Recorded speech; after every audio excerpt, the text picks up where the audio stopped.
तो शिवम यादव नाम मेरा, बता दो ये सरनेम जो है 2019 बैच में सिलेक्शन हुआ था मेरा। 10th से पढ़ रहा था मैं सर से, दोनों सर से पढ़ा केमिस्ट्री और फिजिक्स जो पढ़ते हो क्लासेस ले रखे ना सर ने सारी, तो ठीक है ना, कोई प्रॉब्लम तो नहीं आ रही, बढ़िया पढ़ाते हुए। इसका लास्ट ईयर सिलेक्शन हुआ है, 21 का रिजल्ट आएंगे, 20 में सिलेक्शन हुआ है इसका, ठीक है। मौलाना आजाद में इसके नंबर आए थे 653, ठीक है, 653 नंबर आए थे इसके लास्ट ईयर, मेरे आए थे 600। तो इजी है, कुछ अगर लोड लेके चलोगे ज़्यादा तो फिर तो टफ है। दूसरी बात है, मोटिवेशन वीडियो देखते हो तुम सारे? नहीं देखते? देखते हो? कौन कौन नहीं देखता? सारे नहीं देखते हैं? तुम तो खुद ही मोटिवेटेड हो, हम लोग तो देखते थे यहाँ किसी तरीके से मोटिवेशन मिल जाए हमें एक्सटर्नल सोर्स से। हालांकि ऐसा है कि नहीं देखते तो ज़्यादा बेटर है, हम लोग तो तब कुछ उखाड़ा नहीं लिया था वैसे उस टाइम पे, जब तक देखते थे, जब देखना बंद करा तभी उखाड़ना शुरू करा है, ठीक है। नहीं तो क्या रहता था, एक दिन एक वीडियो देखते थे, 1 घंटे की होती थी वो, एक व्यूज़ तो बढ़ा देते थे उसका, ठीक है। फिर एक मोटिवेशन खत्म अगले दिन ही, फिर उसके बाद दोबारा स्टार्ट करते थे, फिर दूसरा व्यू बढ़ाते थे, फिर मोटिवेशन खत्म, फिर ऐसे ऐसे करके हमने बहुत व्यूज़ दिए थे, ठीक है। तो 3-4 तो सब्सक्राइबर हमें नहीं थे कि हाँ कोई कभी संदीप महेश्वरी कभी कुछ, लेकिन तब तक क्या था ना, तब तक स्कोर नहीं बढ़ रहा था। स्कोर बढ़ता था तो जब आदमी खुद करना लगता है, जब आपका एक्सटर्नल सोर्स चाहिए ना, अगर एक्सटर्नल सोर्स चाहिए मोटिवेशन के लिए तो आपका सिलेक्शन नहीं होगा, ये बात याद रखना। आपको पहले खुद सोचना पड़ेगा कि खुद करना है, क्यों करना है, ठीक है। तो उस हिसाब से उसके बाद अपना देखना पड़ेगा कि जब सब्जेक्ट करते होगे तो किसी में वीक होते होगे, है ना, किसी में स्ट्रॉन्ग होते होगे। दूसरी बात, किसी से ना साथ वाले से तो खास कर, या फिर जिसका सिलेक्शन भी हो रखा, हम भी किसी से ऐसे बात पूछना तुम कितने घंटे पढ़ते थे, ठीक है। ये भी सबसे बेकार काम होता है, क्यों? तुम्हारे कैलिबर अलग है, तुम कितना पढ़ सकते हो, कितना ग्रैब कर सकते हो, ये तुम्हारे ऊपर है, हमारा लगता, ठीक है। दूसरी बात, करने के बाद आदमी पता क्या, दो ही चीज़ें बोलते हैं, या तो बोलता है बहुत आसान है, जैसे मैंने आप ही बोल दिया, ठीक है, या तो बोलता है बहुत टफ है कि हमने इतना मेहनत करा, हम 15-15 घंटे पढ़ते थे, ऐसा सीन था, या तो बोले आराम से 2-2, 3-3 घंटे पढ़ो, ये सब है। ये क्या मेरा ओपिनियन है, ठीक है। दूसरी बात, मेरी जर्नी इतनी लंबी थी, 3 साल में करा मैंने, मुझे खुद तो याद होगा नहीं मैंने स्टार्टिंग में क्या करा था, ठीक है। याद तो मेरे को अब सिलेक्शन में 2-2.5 साल हो गए, मुझे ये भी नहीं याद कि मेरा कैसे हुआ होगा, ठीक है। तो क्या है, ये सबका अपना अपना ओपिनियन है, तुम्हें अपना देखना है कि तुम्हें कितने घंटे देने हैं, किस सब्जेक्ट को देने हैं, ठीक है। क्या तुम्हारा वीक है, उसको पकड़ के चलो। पहली बात तो सिलेक्शन लेना है, तो आईआईटी है, तो आईआईटी में तो क्या है, उसमें नंबर फिर भी मैनेज हो जाते हैं, क्योंकि 360 के आसपास 360 होते हैं ना पेपर, तो फिर भी मेन तो क्रैक हो जाता है, कम में भी, है ना। तो लेकिन नीट का क्या सीन है, नीट में तुम्हारा हर सब्जेक्ट स्ट्रॉन्ग होना चाहिए, क्योंकि नीट में स्कोर इतना ज़्यादा करना पड़ता है। अब आज के टाइम में 720 है, ठीक है। पहले तो आराम से हो जाता था 500 प्लस सिलेक्शन में, 2015 के आसपास में, है ना, 500 प्लस लेके आओ अपना आराम से सिलेक्शन होता है। आज के टाइम पे क्या है, तुम 620 नहीं लेके आओगे ना तो तुम्हारा सिलेक्शन ही नहीं है। 610 समझ लो, 610 620 यानी करीबन 85% नंबर, 85% नंबर लेके आओगे तब जाके, यानी तीनों सब्जेक्ट तुम्हारे स्ट्रॉन्ग होने चाहिए, तब जाके तुम्हारा सिलेक्शन होगा। इतना कोई हाई लेवल का भी नहीं पूछते, क्योंकि सिलेक्शन जो हो रहा है कितनी सीट्स है, अगर जनरल हो गए तो 5-6 हज़ार के अंदर रैंक लानी पड़ेगी, तो मतलब तुम्हारे लिए सीट कितनी है, 5-6 हज़ार है। वैसे तो सीट 20 हज़ार है, 20,000 25,000 30,000, लेकिन हर किसी की कैटेगरी के अलग अलग होता है ना। तो वैसे ये जनरल हो गए तो 5-6 हज़ार के अंदर तुम्हें रैंक लानी पड़ेगी, तो रैंक ला भी तो लड़के रहे ना, बालक ही रहा रहे ना सारे, ऐसा तो नहीं कोई अलग से आ रहा है। तो उस हिसाब से तुम्हें रेगुलर करते रहोगे, सबसे इम्पोर्टेंट है कंसिस्टेंसी, ठीक है।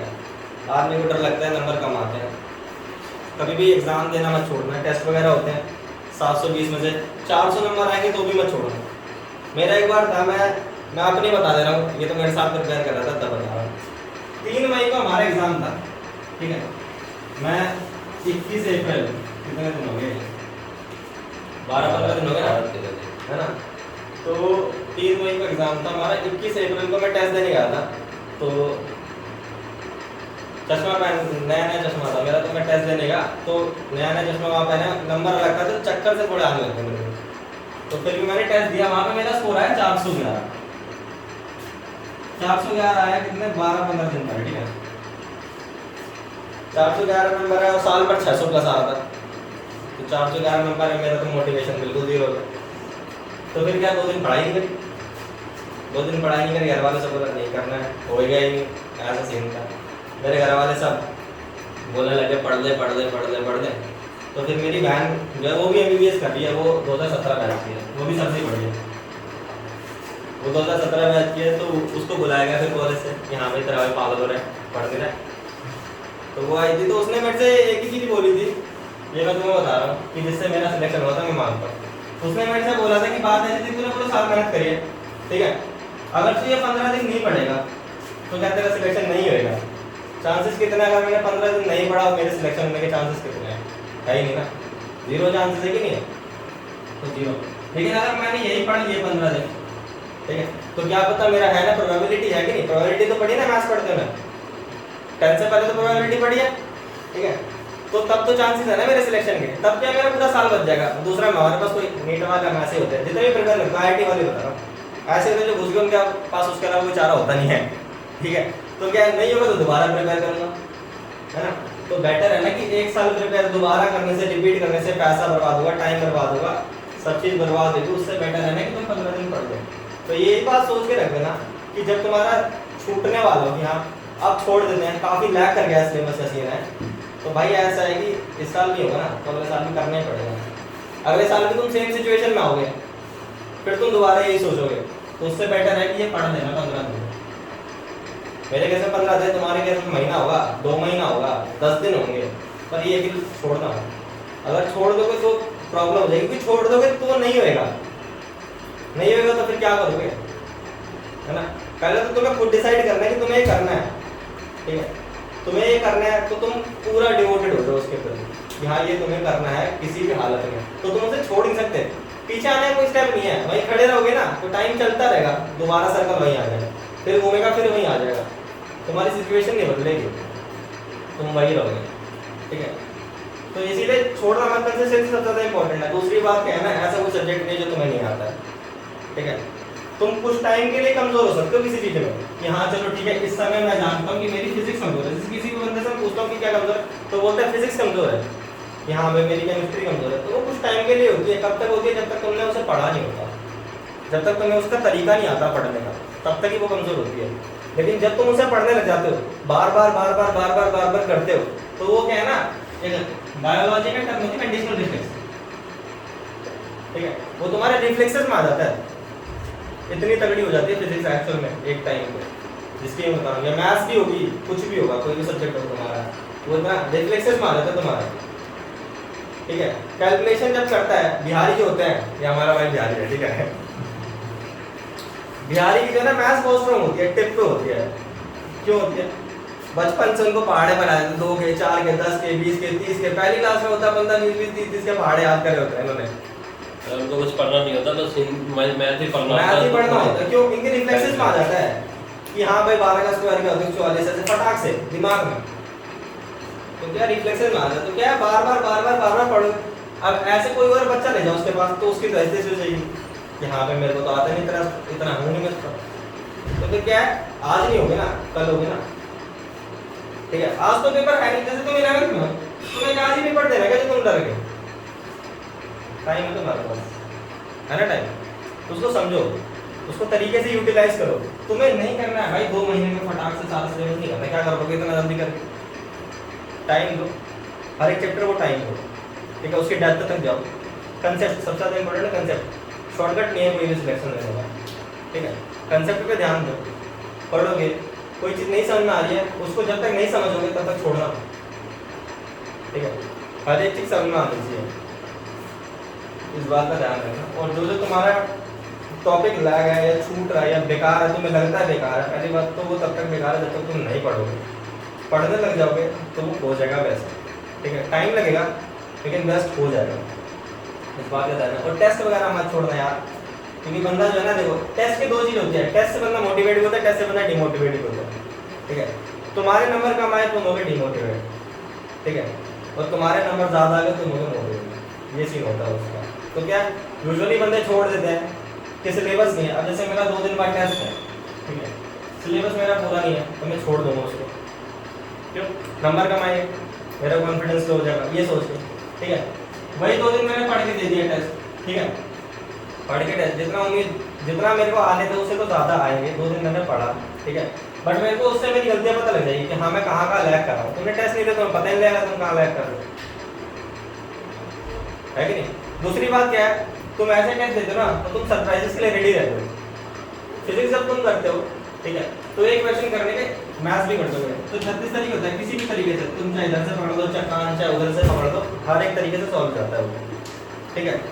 तो क्या है ना, कभी कभार जो तुमने चैप्टर्स नहीं पढ़े होते तुम उसके भी क्वेश्चन सॉल्व करते हो ना, तो अपने अगर बेसिक से सॉल्व करोगे ना, बेसिक से पूरी फिजिक्स सॉल्व होती है, तो अगर तुम बेसिक से सॉल्व करोगे तो वो इजीली सॉल्व होगा। तो उससे क्या है, तुम सरप्राइजेस के लिए रेडी रहोगे, क्योंकि एक्चुअल में ऐसे बता के तो नहीं आता, जेई का पेपर भी आएगा तो वो ये तो नहीं बता पाएगा हाँ भाई मैं इलेक्ट्रोस्टैट से आ रहा हूँ,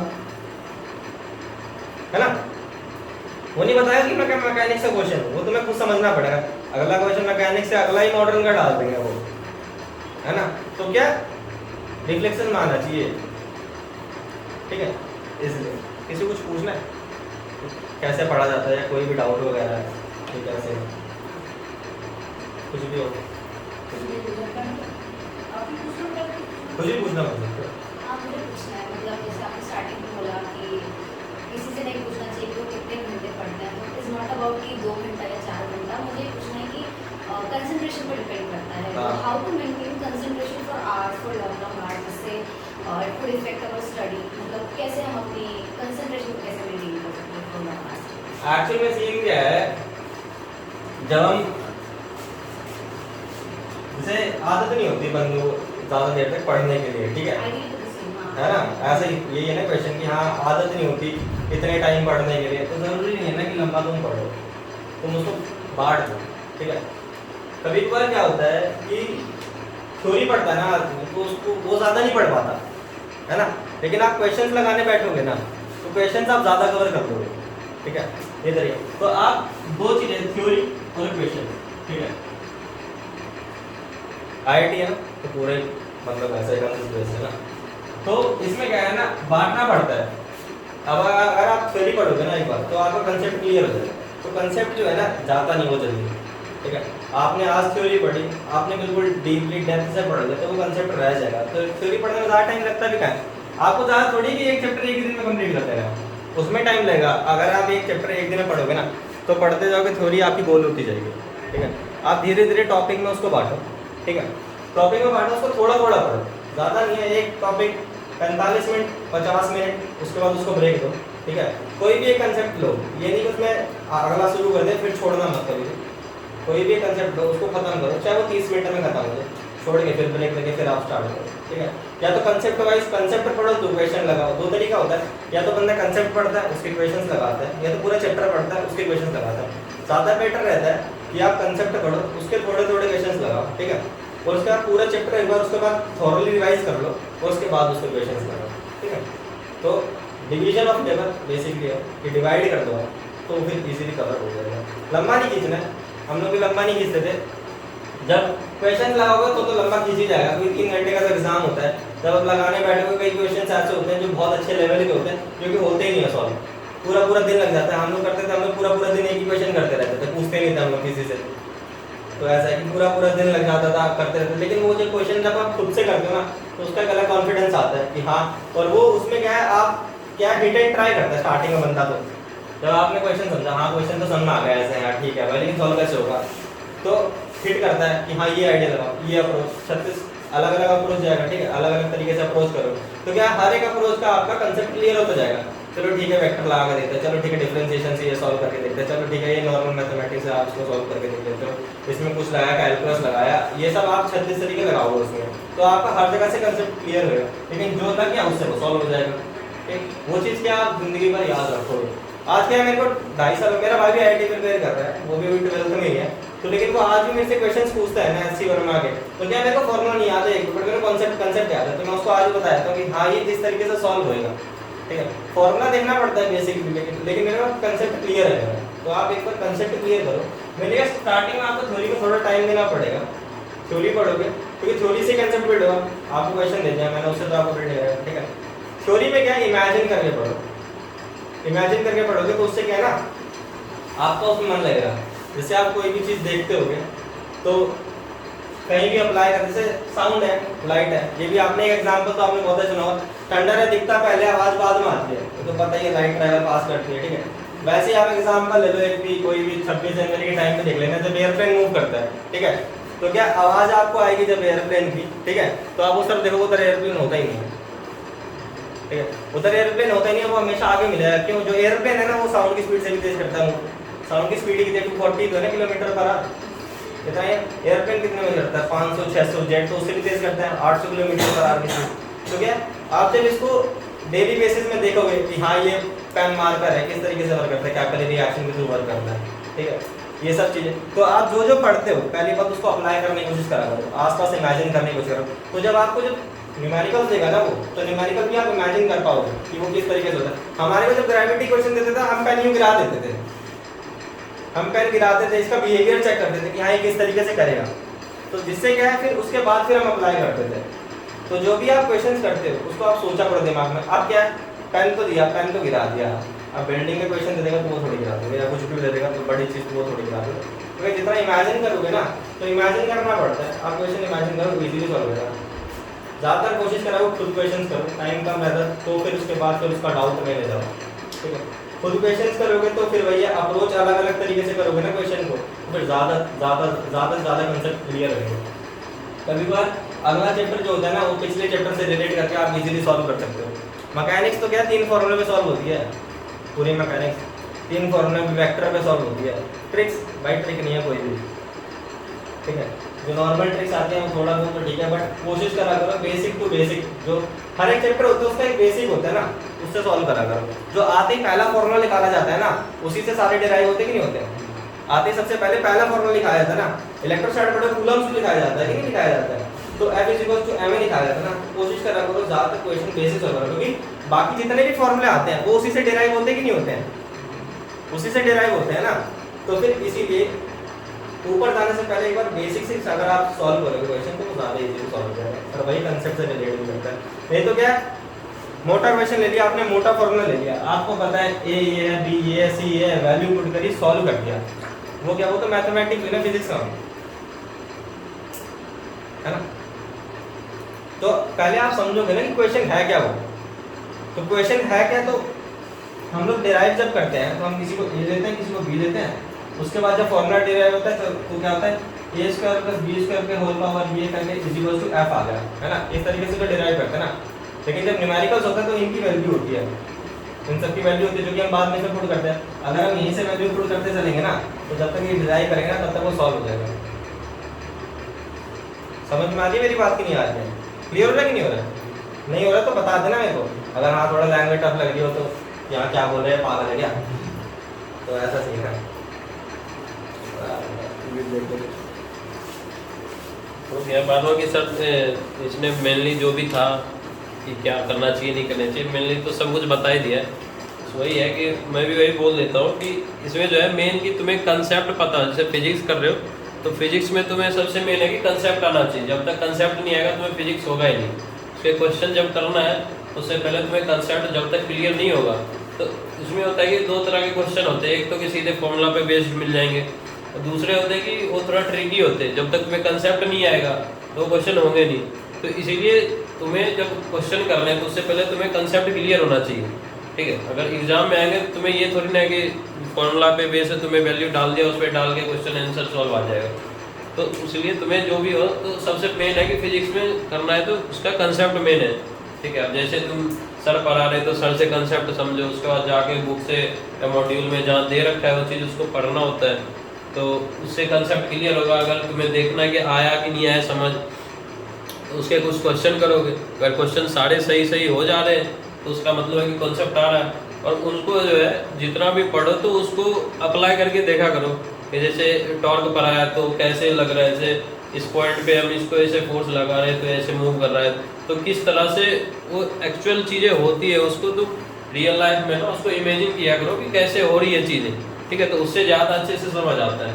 और बस यही है कि फिजिक्स में जो है मेन तो तुम्हें कि कंसेप्ट आना चाहिए, उसके बाद उसमें जितने ज़्यादा तुम क्वेश्चन लगाओगे, एक तो तुमने थ्योरी पढ़ा तो उससे कंसेप्ट आएगा, और उसको अप्लाई कैसे करना है वो तुम्हें समझ आएगा जब तुम क्वेश्चन करोगे।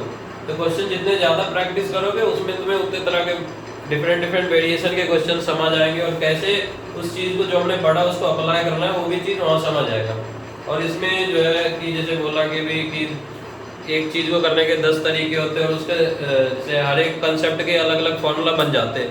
जैसे कि सर पढ़ाएंगे तो बेसिक एक बार पढ़ाएंगे तो उसका जो मेन फॉर्मूला होता है वो होता है, उसके बाद जो उसके अंदर जब कंसेप्ट के अंदर जाते हैं तो उसमें भी जब क्वेश्चन कराते हैं तो उस टाइम पे भी एक नया फॉर्मूला डिराइव हो जाता है, उसी चीज़ को सॉल्व करते करते एक नया फॉर्मूला बन जाता है। तो वो जो नया फॉर्मूला बनता है वो हमेशा वो चीज़ को याद नहीं करना है, जो ठीक है हमें वही याद करना है जो कि उसका मेन फॉर्मूला है। जिस फॉर्मूला से नए नए फॉर्मूले बन रहे हैं हमें उसका जो ओरिजिनल फॉर्मूला है उसको याद करना है, ये नहीं याद करना है कि जो इससे बन रहे उसको याद करना है। जो मोटा फॉर्मूला होता है ना जो मेन है वही याद वो करना है। कंडीशन बेस्ड होता है। जो भी अगर आपने डिराइव करा है, ठीक है, तो वो एक कंडीशन पे बेस्ड होगा। वो कंडीशन बदल गई तो, है ना, तो वो कंडीशन बदल गई तो थोड़ी सॉल्व कर पाओगे। हर एक फॉर्मूला जो होता है वो कंडीशन बेस्ड होता है। चाहे तुम केमिस्ट्री में भी अप्लाई कर सकते हो, ठीक है, मैथमेटिक्स में भी ये अप्लाई कर सकते हो। जो होता है वो कंडीशन बेस्ड होता है। मैथ तो तुम सॉल्व करते हो कि मैथ तो बेसिक से ही जाती है, ठीक है, उसमें तो कोई फॉर्मूला बेस्ड होता भी नहीं है ऐसा सीन। वो तो बेसिक से ही उठा के तुम सॉल्व करोगे, बेसिक से ही क्लियर करोगे तभी वो सॉल्व होएगा क्वेश्चन। आईआईटी जेई जो होता है ना, और चाहे नीट ले लो, नीट तो ऐसे ही है, मैं आईआईटी जेई की बता रहा हूँ, उसे देख लोगे ना तो उसमें आधे क्वेश्चन बेसिक से सॉल्व होते हैं, आधे से ज़्यादा क्वेश्चन कंसेप्ट बेस्ड आते हैं, ठीक है। क्यों होता है इतने ज़्यादा क्वेश्चन दे देते हैं भाई? टाइम तो हमें 3 घंटा ही दे रहे हैं, नीट में भी 3 घंटे दे रहे हैं, क्वेश्चन 180 दे रहे हैं, कहाँ से सॉल्व होगा? अगर टेक्निकली देखा जाए तो तुम अगर पेपर देते हो सब्जेक्टिव तो उसमें 20 क्वेश्चन आते हैं 3 घंटे में।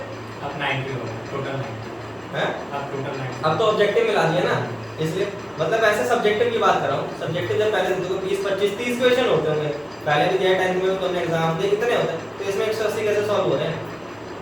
कई क्वेश्चंस ऐसे होते हैं जो ऐसे पेन रख दोगे ना तो भी सॉल्व हो जाएंगे। तो वो कैसे सॉल्व होंगे वो इमेजिन करोगे तुम उसको, ठीक है।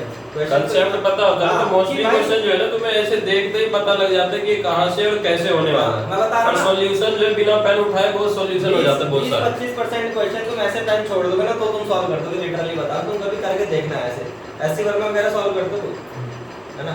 तो उसमें जब ऑब्जेक्टिव सॉल्व करोगे ना, ऑब्जेक्टिव 1 सॉल्व कर लेना 20% में, उनको 80% बोलो ऐसे पेन छोड़ देना, सॉल्व कर दोगे और तुम्हारा कंसेप्ट क्लियर है। वही तो बात है कि वो तुम्हारा यही देखते हैं कि तुम्हारा बेसिक कितना क्लियर है। वो बेसिक से क्वेश्चन पूछता है और बेसिक से फिर टफ लेके जाता है वो, ठीक है। वो मोटा डिराइव क्वेश्चन कभी भी तुम्हें नहीं देगा, वो हमेशा देगा उसमें कंडीशन चेंज करके। जैसे सर भी अभी बता रहे थे क्वेश्चन, उसमें क्या कर रहा था, वो 1 2 4 थे, ठीक है, वो ऐसे बातें में थे, नॉर्मल कंडीशन में थे, ठीक है। उसके बाद ये पूरे सिस्टम को क्या कर दिया था, वाटर मतलब वो लिक्विड में इमेंस कर दिया था उसका डाइलेक्ट्रिक, ठीक है। अब इसी क्वेश्चन को चेंज कर देता है, आईआईटी ने क्या कर देता है, इसमें चार्ज कर रहा है, लीक कर रहा है, ठीक है, तो सेम फॉर्मूला थोड़ी अप्लाई होगा। तो उसको क्या, वो लीक कर रहा है तो वो फिर जो बेसिक है वहां से डिराइव होगा दोबारा से, जहां से ये डिराइव हुआ था। तो लेकिन तुम ये वाला थोड़ी अप्लाई कर सकते हो। तो ये कब होगा, जब तुम इमेजिन करोगे ना यहाँ चार्ज जा रहा है, नीचे से शिफ्ट हो रहा है ना। तो इसी तरीके से अब कोई भी टॉर्क भी पढ़ते होगे, गेट तो हर कोई खोलता है ना घर में, है ना। तो टॉर्क क्या होता है, आर क्रॉस प्रोडक्ट होता है कि नहीं होता? ये आर क्रॉस प्रोडक्ट क्या होता है? क्या होता है? आर क्रॉस होता है कि आर क्रॉस होता है? आर क्रॉस होता है, R cross है। तो आर क्रॉस होता है ना। तो जब ये पढ़ते हो तो आर कम ज्यादा करके तो देखो एक बार, आर कम ज्यादा करके तो देखो ना, देख सकते हैं। गेट पे जब करते हो तो फोर्स कम ज्यादा करके तो देखो एक बार यार। जब अप्लाई नहीं करोगे तो कैसे सॉल्व है? केमिस्ट्री या फिजिकल केमिस्ट्री पूरी किससे सॉल्व होती है? मोल से सॉल्व होती है। मोल कौन सा है? 9th में पढ़ा होगा तुमने मोल। पूरी फिजिकल केमिस्ट्री मोल से सॉल्व होती है, कांसेप्ट से कि बिहेवियर क्या है, बस इतना से। पूरी organic chemistry, general organic chemistry solve होती है, जितने भी इफेक्ट्स होते हैं पूरी ऑर्गेनिक केमिस्ट्री उससे सॉल्व होती है। इनऑर्गेनिक का आज तक कोई नहीं बता पाया किससे सॉल्व होती है। इनऑर्गेनिक याद करना पड़ता है बात। इनऑर्गेनिक का आज तक कोई नहीं बता पाया, हम लोग सिलेक्टेड है, हम भी नहीं बता पाए कि इनऑर्गेनिक कैसे सॉल्व होती है। ये बात साफ बता रहा हूं, उसमें इतना ज़्यादा वो है ना, अनसर्टेनिटी बहुत ज़्यादा है उसमें। क्या है कि सिर्फ और सिर्फ एक्सेप्शन ही है। इनऑर्गेनिक का क्या बोलो, तुम्हें पढ़ना ही पड़ेगा। एनसीईआरटी मत छोड़ना किसी की भी, एनसीईआरटी से डायरेक्ट क्वेश्चन उठ के आते हैं, चाहे फिजिक्स के तो चलो अलग है, केमिस्ट्री के तो बिल्कुल मत छोड़ना। बायो पढ़ रहे हो तो बायो तो पूरी एनसीईआरटी से एक लाइन है, उससे बाहर कुछ मत पढ़ना, उससे बाहर मत पढ़ना कुछ भी, कोई फायदा नहीं है। मैं बता रहा हूँ कितनी मोटी बुक ले लोगे, ज़्यादा ज़्यादा कितने क्वेश्चन बाहर आते हैं, 3 से 4 क्वेश्चन बाहर आते हैं, 3 क्वेश्चन का तुम रिस्क ले सकते हो, वरना लेकिन टाइम का नहीं ले सकते ना। लेकिन एनसीईआरटी पढ़ना है तो इसका ये मतलब नहीं है कि बुक हम पढ़ रहे हैं तो एनसीईआरटी हो गया हमारा। उसका हर एक लाइन का मतलब समझना हर एक लाइन का उसका हर एक वर्ड जो है ना उसका एक क्वेश्चन बन सकता है। हर एक लाइन, हर एक डायग्राम और समरी, लाइन डायग्राम समरी पीछे का सप्लीमेंट्री मटेरियल भी होता है उसमें, देखा होगा आपने, वो भी पढ़ना होता है, उससे भी क्वेश्चन आता है। ठीक है, तो ये सारी चीजें ये बिल्कुल रटना ही है, बिल्कुल दिमाग में आ जाना चाहिए हर एक चीज उसका तो है, क्योंकि वो तो बगैर रटे काम चलेगा नहीं। ठीक है, और ऐसा नहीं कि सिलेबस भाई किसी ने बोलना है कि 10 बार करो तो सिलेक्शन होगा, कुछ नहीं होता है। ठीक है, सिलेबस करो भाई, एक बार करो पहले तो, ठीक है, 2-3 बार 4 बार तो करना पड़ता है लास्ट में, वो तो 1-2 दिन में हो जाता है।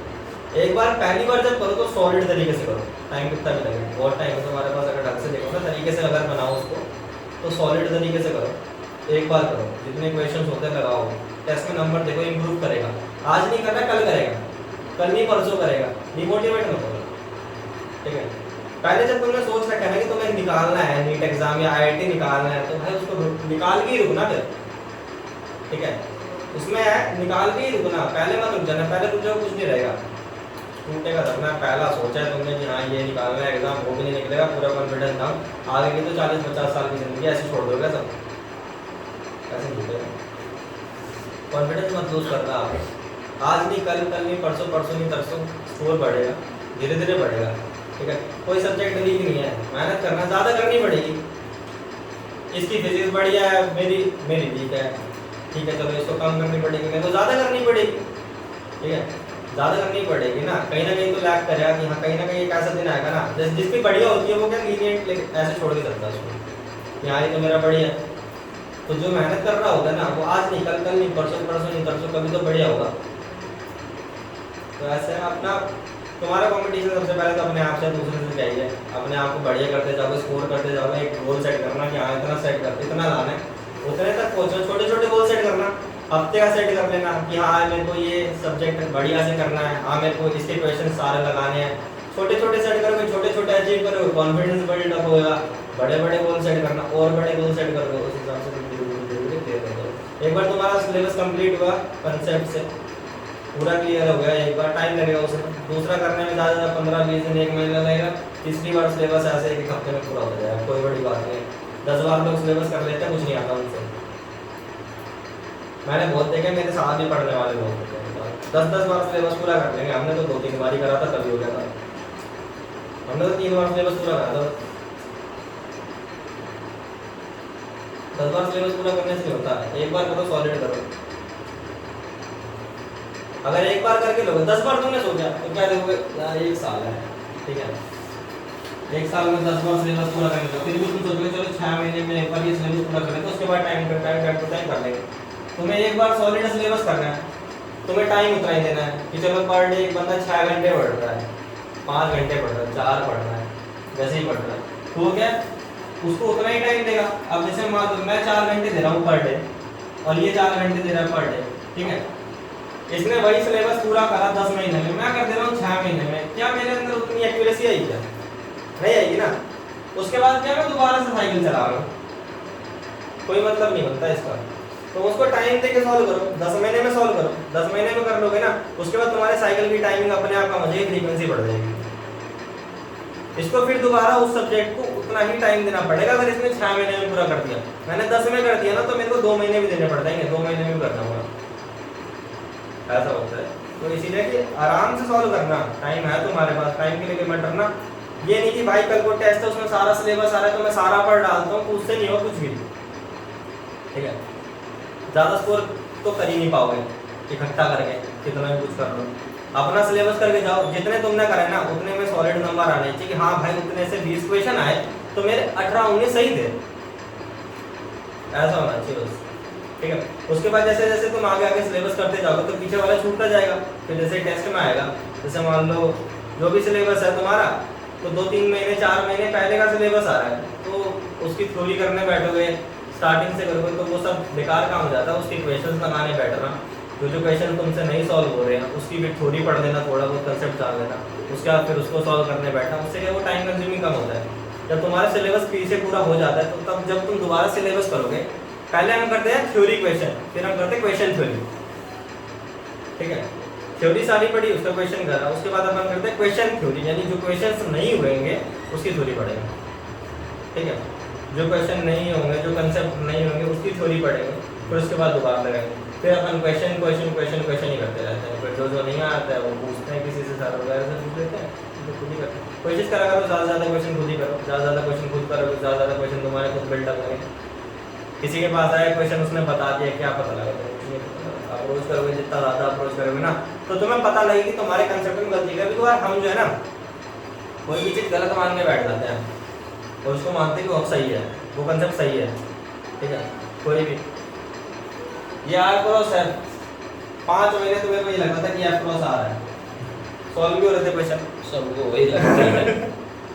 सॉल्व भी हो रहे थे क्वेश्चन, तभी तो मैंने तुमसे 4 बार पूछा क्या है आर क्रॉस है क्या एफ क्रॉस है, तो सॉल्व भी हो रहे थे क्वेश्चन। गलती कहाँ आई? जब डायरेक्शन वाला केस आया, ठीक है। आर क्रॉस एफ और एफ क्रॉस आर, डायरेक्शन तो 180 डिग्री डिफरेंस हो जाएगा ना सीधा, हुआ कि नहीं? तो जब वहां पे आया ना तब मुझे पता लगा कि हाँ भाई कुछ तो गड़बड़ है जो मैं इतनी टाइम, और जो बंदा 5-6 महीने से वही मान के चल रहा हो उसको दोबारा कंसेप्ट चेंज करने में कितना टाइम, कितना वो लगेगा। पहले तो बोलेगा किसी ऐसी बुक से कर लिया रद्दी से, तो बुक बेकार है ना। फिर उसके इसीलिए कई बार ऐसा होता है कि कंसेप्ट तुम गलत मान के बैठ जाते हो, तो उसको सही करो बार बार। तो क्या अप्रोच अलग अलग तरीके से करोगे तभी सही होगा वो।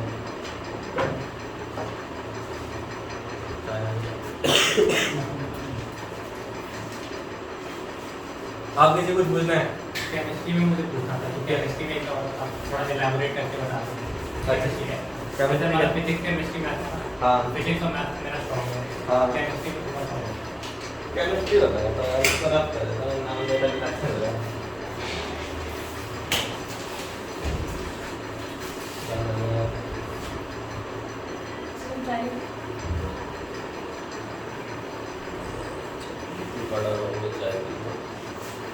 केमिस्ट्री हमारे लिए सबसे ज़्यादा इम्पोर्टेंट है। पहली बात तो मैं एनसीईआरटी जो है ना उससे पढ़ना है, ये तो पढ़ना ही पढ़ना है। इसका डायरेक्ट क्वेश्चन उठ के आ जाता है, मैंने जेईई में भी देखा है, मैंने नीट में देखा है, इससे डायरेक्ट क्वेश्चन उठ के आ जाता है।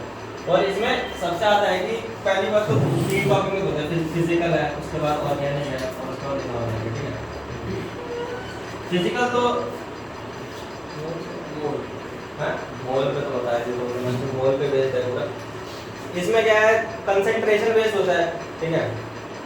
कुछ बेसिक टॉपिक्स ही होता है। देखिए तो क्या है सिंपली इसमें एक बार तेरे को कंसेप्ट पढ़ना होगा कि किस तरीके से बिहेवियर क्या होता है, फिजिकल बिहेवियर क्या होता है ना मॉलिक्यूल का, उससे सॉल्व होती है आधी चीज़ें तो इसकी। उसके बाद मोल तो है, मोल में तो पूरा ही है, मोलैरिटी निकालेगा हर एक चीज़ जो है। ये जो है ना ये प्रॉपर थ्योरी बेस्ड है, और उसके बाद इसमें क्वेश्चन लगाने पड़ते हैं, बहुत क्वेश्चन लगाने पड़ते हैं, ठीक है। इसके क्या है ऑर्गेनिक में ना गिनती के क्वेश्चन आते हैं, कुछ ही आते हैं। गिनती क्वेश्चन का मतलब मैं बोल रहा हूँ 1500-2000 के आसपास होंगे, उन्हीं में से क्वेश्चन आते हैं, ठीक है। और ऑर्गेनिक करने में तो तेरे को पता ही बहुत ही कम टाइम लगता होगा, तो अगर सॉल्व पढ़ता होगा कोई ऑर्गेनिक करी किसी ने, है ना, ड्रॉप करी तो ना तुम सारे। हाँ तो ऑर्गेनिक अगर कोई ये सब कोर्स करके आए कुछ नहीं करता जब जो करेगा पता लग जाएगा। तो ऑर्गेनिक का क्या सीन है ना, तो कोई भी चैप्टर अगर पढ़ा होगा तो तुमने देखा होगा क्वेश्चन करने में बहुत टाइम लगता है, मतलब बहुत कम टाइम लगता है, तो 2000 क्वेश्चन तुम पूरे साल करोगे तो तुम्हें याद भी हो जाते हैं, इतना जाते कि याद हो जाता है। लेकिन ये भी जो है ना सिर्फ और सिर्फ इफेक्ट्स पे बेस्ड होता है।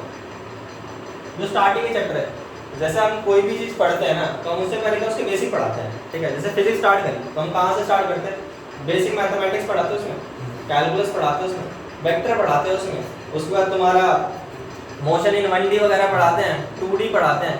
ये है बेसिक इसका, ठीक है। जो फर्स्ट बुक होती है ये होती है बेसिक।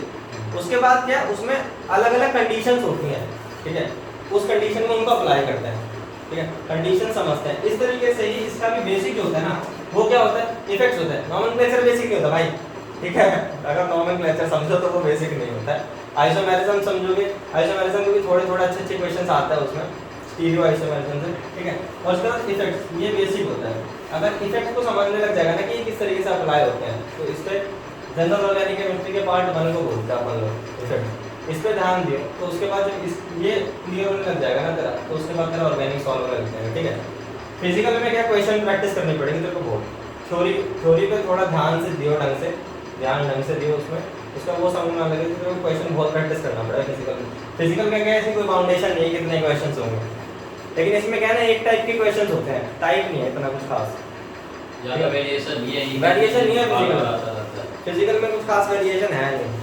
और लेकिन फिजिकल में अगर तुम निकालने बैठे हो तो 8-10 चैप्टर है ना लगभग, कितना 8-9 चैप्टर है, तो चैप्टर ज़्यादा है लेकिन सबका थोड़ा बहुत कंसेप्ट समझ से लियो, और मेन क्या बेसिक से उसको भी सॉल्व करिए तो हो जाए। कंसंट्रेशन पे सॉल्व हो जाता है, मोलैरिटी पे सॉल्व हो जाता है आधा, तो मोलैरिटी का काम ही क्या है, एक ही चीज़ है जो टेम्परेचर पे बेस्ड नहीं होती, यही क्वेश्चन का आंसर देना, ठीक है। यही मोलैरिटी और मोल फ्रैक्शन बस यही आता है, और तो कहीं आता भी नहीं है, मैंने देखा नहीं है ऐसे भी क्वेश्चन, तो मोलैरिटी के बेस्ड होता है सारा, ठीक है। बाकी इनऑर्गेनिक के बारे में ये मैं नहीं जानता कैसे पढ़ी जाती है, ठीक है। ये पूरा एनसीईआरटी है, इसको घोट के पीजिए, इनऑर्गेनिक हो जाएगा तेरा। जितने भी चैप्टर है एसपीडीएफ ब्लॉक कोऑर्डिनेट में जानता वो कंसेप्ट बेस्ड है, उस पर ध्यान दियो, उससे क्वेश्चन आता है अच्छे, कंसेप्ट बेस्ड है, वो पढ़ लियो, वो अच्छा चैप्टर है। बाकी सारे रटने वाले हैं, चाहे एसए चाहे पीडीएफ ब्लॉक चाहे हाइड्रोजन। उसके बाद तो केमिकल बॉन्डिंग एक है थोड़ा, केमिकल बॉन्डिंग मस्त चैप्टर है, वो बढ़िया कंसेप्ट बेस्ड है। पीरियोडिक टेबल में भी है कुछ, मतलब कुछ एग्सेप्शंस है, वही पढ़ने होते हैं उसमें, वही आते हैं वैसे तो, बाकी वो भी ठीक ही है। केमिकल बॉन्डिंग और कोऑर्डिनेट अच्छे से पढ़ लो, ये ज़्यादा स्कोरिंग होता है। एसपीडीएफ से इतना आता नहीं है, जो आता है वो रटने वाला ही होता है, ठीक है। तो वो रटने वाला होता है, वो तो रटना ही पड़ेगा। एनसीईआरटी रट लियो ना तो हो जाएगा तेरा इनऑर्गेनिक में पूरा बता रहा हूँ कि किस पे है, एनसीईआरटी पे है इनऑर्गेनिक पूरी, क्योंकि सीन ये इसमें एक्सेप्शन देगा, एक्सेप्शन, और हमें पता है जो एग्जाम बेस्ड है वो किस पे है, एनसीईआरटी में बेस्ड है ना, तो एक्सेप्शन तो एनसीईआरटी से तो बाहर भी दे नहीं सकता ना, है ना, वरना वो क्या आउट ऑफ सिलेबस हो जाएगा, ऐसा सीन है। तो एक्सेप्शन आउट ऑफ सिलेबस ना हो जाए इसलिए एनसीईआरटी के बाहर तो हो जाएगा, तो इसमें क्या एनसीईआरटी लगा लियो तो हो जाएगा। इसमें क्वेश्चन ज़्यादा लगाइयो, इसमें जो स्टार्टिंग के चैप्टर में बहुत ध्यान दियो, जो स्टार्टिंग के चैप्टर है ना, नोमेनक्लेचर के बाद के नोमेनक्लेचर तो बेकार चैप्टर है, मैकेनिज्म हाँ, इलेक्ट्रोफिलिक न्यूक्लियोफिलिक जो मैकेनिज्म, उस पे ध्यान दियो, वो तेरे को अगर समझ में आने लगे तो हो जाएगा। सारे रिएक्शन जो है ना उसी कंसेप्ट पे है, उसी मैकेनिज्म आ जितना जाएगा, भी जितना नेम रिएक्शन है, जितना भी कुछ है ना, सारा उसी पे बेस्ड है। नाम नेम रिएक्शन दे देते क्या उस बंदे ने डिस्कवर करा है, बट तो अगर उसमें देखेगा ना एक्चुअल में अगर मैकेनिज्म लगा के, तो वो इफेक्ट्स पे ही बेस्ड होता है, हर एक चीज इफेक्ट पे बेस्ड होती है। जो इससे क्या है ना, अगर तुम्हारा जो आता है नॉर्मल क्वेश्चन आता है डायरेक्ट, उससे अगर चेंज करके भी तुम्हें दे देगा ना, तो तुम इजीली उसको सॉल्व कर लोगे इफेक्ट के बेसिस पे सिर्फ। और अगर तुम्हें नाम भी नहीं आता ना रिएक्शन के इसमें क्या होता है, तो अगर तुम्हें ऐसे ही नॉर्मल रिएक्शन दे दी कि हाँ इसको रिएक्ट करा दिया इसकी प्रेजेंस में, तो भी तुम बता दोगे, क्योंकि तुम्हें पता रहेगा कि इसके प्रेजेंस में क्या होता है, ठीक है। तो इसलिए स्टार्टिंग के चैप्टर ध्यान रखिए, उसके बाद फिर क्लियर हो जाएगा, इफेक्ट्स पे ध्यान दीजिए। और कुछ मैथ्स नहीं बता सकता मैं कैसे पढ़ जाती है, चाय भी है कोई?